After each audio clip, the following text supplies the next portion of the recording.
Hello everyone, welcome back to Mindful Parenting Circle. I am Kashish Sandhu, your host, a mother and a certified early childhood educator and a parenting coach.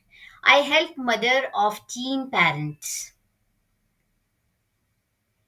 This is day 17 of our Reconnect with Your Teen series, and today we are diving into something powerful and deeply relevant.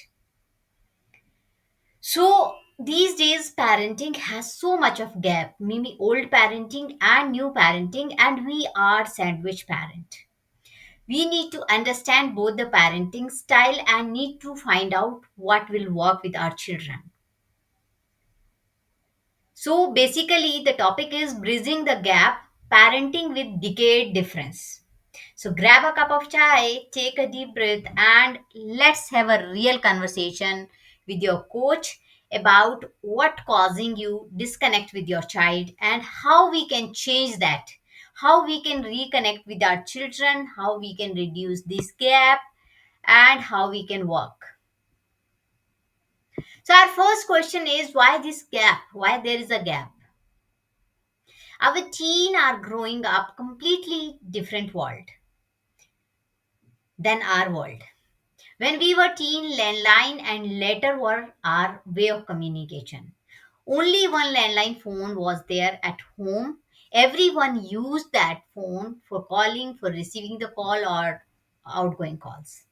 Letter was there where postman used to come to home and give the letter. These days, postmen are coming to home giving the important letter only those who are related to bank, passport, or very confidential. Other than that, this is the era of Snapchat, Reels, Chat GPT, which is most important. The world is so fast, and this is called generational digital divide. But it's not just about technology, it's about the way we are parenting our children also. Let's break it down into three core reasons for our parenting gap. First is pace of change. The world is evolving faster than ever before. Teens are exposed to global issues, mental health discussion, and cultural shift much earlier than we were. Second core reason is parenting style. As I told you, we are sandwich parent. So we don't know which parenting style we should use, and neither some of the parents want to understand. Many of us were realizing our authority as an obedience. Today's teen demand collaboration and respect. They want to be heard, they want to be listened, they want to be seen, not just told and lectured. So this is very important factor. And third important factor is emotional need. We are giving good education, we are sending our children to good school, high paying fee school, and a high very good infrastructure, but we are forgetting that we are not working on their emotional health.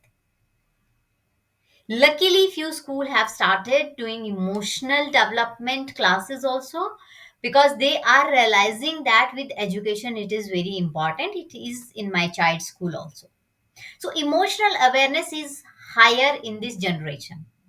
They are more vocal about anxiety, boundaries, and identities. But often we aren't equipped with these tools to handle this. When our children are saying no, we are feeling, how can they say? We are parents, we have never said this thing to our parents. So this is where the mismatch create confusion, conflicts, and silence in the family.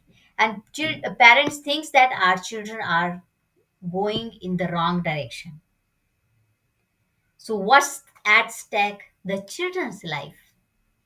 Unaddressed, unaddressing these gaps which I told you will lead to teen isolation, rebellion or withdrawal, and breakdown in trust. They will go away from you.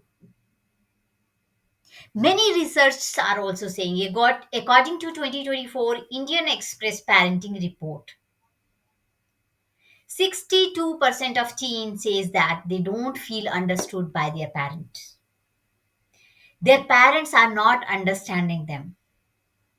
And 71% of parents feel that they are losing control of their children as they enter into adolescence. The good news is that you don't need to control, you need to connect with your child. And bridging the gap, which is completely possible, you can rewire your connection. I always give example to my child that learning early is very important. The basic fundamental concepts which you need to clear at the right age. Because I told a clay can be molded, but a stone cannot be molded.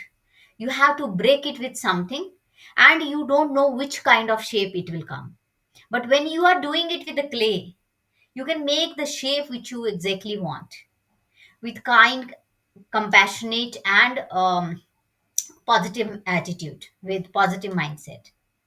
So, as a parenting coach, I will tell you how to bridge this gap. Whatever I have learned, I will tell you that. Maybe certain other points are also there. You can study about that also. But whatever I have learned and worked with me, I will tell you that. I'll tell you five simple steps to bridge this gap. First, you have to be self correct. You have to start with self correction, self reflection before correction. If you are trying to correct your child, think about yourself first. Ask from yourself, am I parenting from my past or their present? Pause and reflect. Practice help you respond, not react. If you're pausing, then talking to your child, you will give the right answer. You will give the correct answer which your child is looking for. Your child is not looking for a perfect parent who know everything. They need a present parent who is trying to help them. Second, you can do always be curious to listen to your child. These days, children are using so much phone, tablet, computer, or anything. Instead of saying, don't waste your time Instagram scrolling reels, or you can ask them, what do you enjoy watching? Show me one reel. Show me what you are watching. What is this? I don't know about it. Can you explain me? Just be curious. You shift from judgment to genuine interest. And if you find that this is not relevant for your child, you can help him in a positive way. You can tell him in a positive way.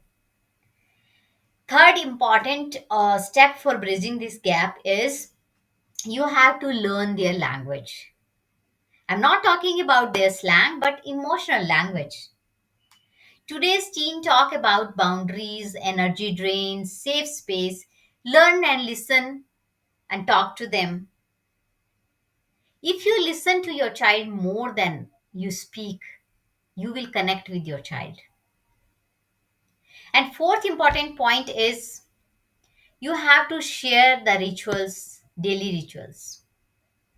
You can talk to your child for 15 minutes in the night or in the morning or during the car drive. You can have a tech free dinner every night. One meal of a day should be tech free. Or you can have a movie time with your child on Saturday or Sunday. You can go for a coffee break or coffee date with your children. Anything you can decide, whatever your children are liking. Go with them, create a safe space, casual space, and deeper your bonding with your child. I'll tell you a solid example. One kid was just not listening to his mother. Always, whenever she's asking for do this work, do that work, but he was refusing all the time. His father was noticing because he was thinking that what to do. One day on holiday, he took him for a coffee break and he had a coffee, had a movie, or so much fun. And while coming back, he took the long route. Child was saying, "It is very long route. Why are you taking?" So I want to spend time with you. And he started speaking about the Daily work, daily ritual, what are you doing? Oh, I remember your mother was asking that work. What will happen if you can do that? It will help her. The whole day she is doing. Don't you think?